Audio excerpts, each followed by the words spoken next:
to our 12th devotion in our devotion series. Today we're at my house. This is my Christmas tree. Welcome. I hope you have fun here.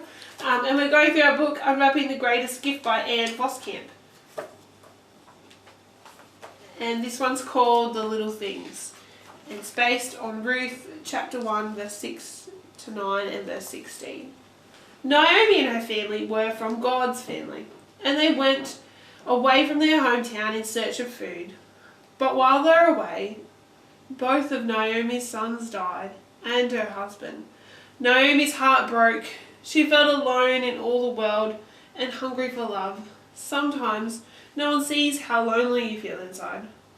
But she had a daughter-in-law called Ruth, and Ruth loved Naomi very much.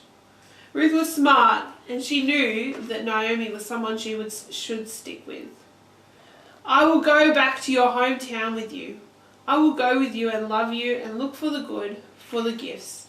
Ruth hugged Naomi with her smile, and they left together off to Naomi's hometown, off to Bethlehem.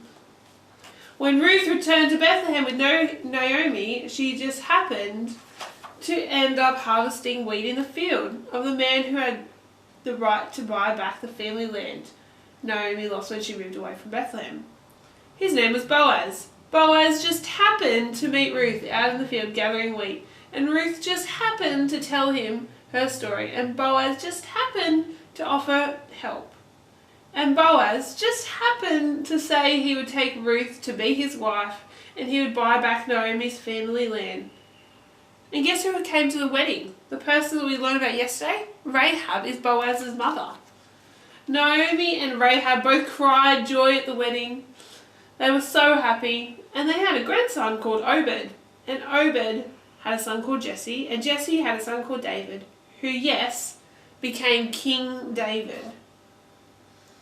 And that King David was the greatest king of Israel had ever known, until his many great-grandsons was born one day in Bethlehem.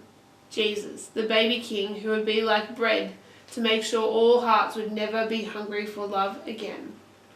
It didn't really look like there was miracles happening in this story. There wasn't angels or fireworks or big things like that.